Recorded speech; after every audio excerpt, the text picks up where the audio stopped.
What's up, YouTubers? Yeah, this the motivation for me making this video is really Atlanta Sister, a YouTuber named Atlanta Sister. For those of you who don't know, she made a video talking about Barack Obama not saying enough, or basically saying the same thing he always says to black people when black people aren't the only ones with problems. Blah blah blah blah blah.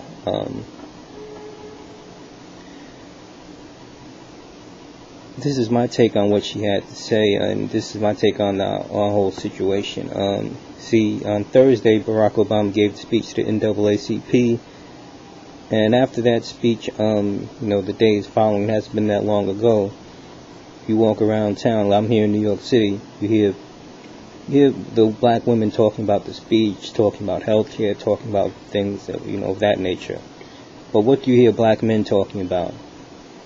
What you hear black men talking about is the gauge. Now you ask yourself, what is the gauge? Alright, here on the East Coast, an incident happened in Jersey City where a guy with the 12-gauge shotgun opened up on the police officers who were after him. He shot 5 of them. 2 of them are still in, 2 of them are still touch and go. 3 of them, they were hurt, they're okay, but 2 of them still might die.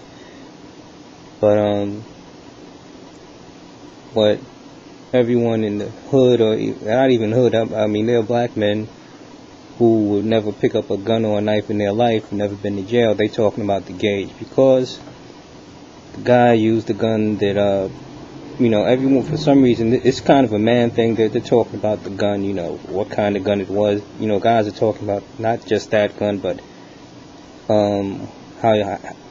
guys, this is like a guy thing. We talk about cars, talk about guns, stuff like that. When things like this happen, we want to show our expertise in guns, or what we know about cars and how to, mod them and stuff like that. And there's really nothing wrong with that as far as, because that's what men do. But you have to look at the context of what they're really talking about. This guy, he got killed. And his wife, I believe it was, she got killed in the shootout with the cops. But in the context of it, if you really listen to what the men are saying, the guy who actually did, all the shooting is really being kind of glorified as like a hero because he took down 5 cops. And he didn't kill any of them, those, like I said, those 2 more guys, but he's kind of being glorified. And that's going on throughout the black community, not just in the hood. And even though guys are smart enough not to actually, say, yo, he's a soldier, he's a warrior, blah, blah, blah. Actually, some people are, will literally say that. He's a soldier, he's a warrior, blah, blah, blah, stuff like that.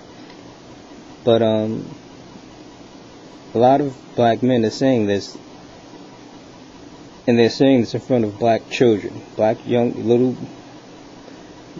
men, I shouldn't just say black, but even the Hispanic brothers are doing the same thing. And the children aren't stupid. When they're talking about this stuff, the children are realizing that they're describing this man is like he's kind of hero, like what he did was cool, like what he did was bad, like he was hard, he was a warrior.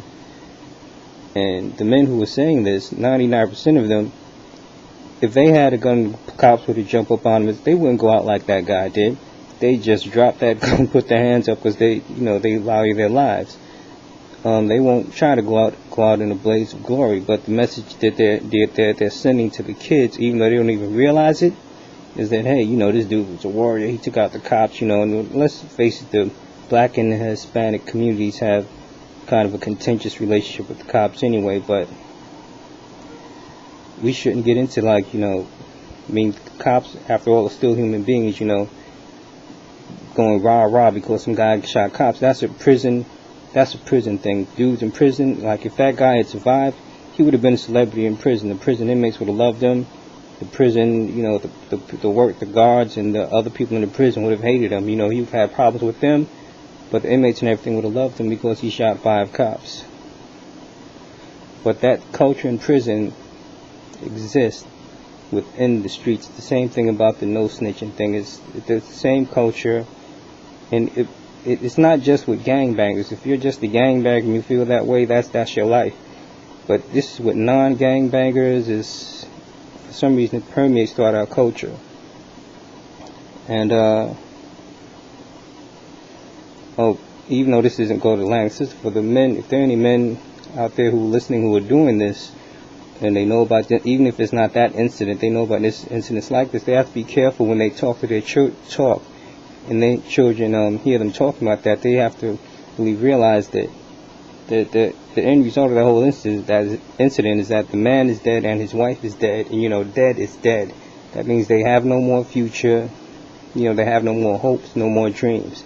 I think they should let their kids know that, instead of trying to glorify that, because any man, even if he is a gangbanger, I'm pretty sure he doesn't want his son. He doesn't want his son, whether he's a drug dealer or whatever, he doesn't want his children to go out like that. But anyway, my main point really was just let Atlanta's sister know that this problem is not unique to black culture, at least in African American culture in America, but it kind of pervades our culture to a point where it's overdone. Yeah, you got Italian gangsters and all of that stuff, but it's not like the percentage, and it's not like their culture is totally self-destructing like ours is. But anyway, that's kind of like my answer to Atlanta's sister. Let her know that even she feels Barack Obama is saying the same thing. He's saying the same thing. He's giving us one simple strip every time he sees talk to some black people. In my opinion, he really doesn't say enough. He can't go so deeply into the issue because he has to run all of America. But we have real major problems. We have really major problems, and it's going to take generations to solve. It's not going to be solved in 4 years, but for some reason, our African Americans, we're suffering from ignorance, and we're self-destructive people. Whether you want to admit that to yourself or not, we have to jump out of that some way, somehow. But anyway, that's just my take. And I just hope you can respect the way I feel about it. And thanks for listening. Peace.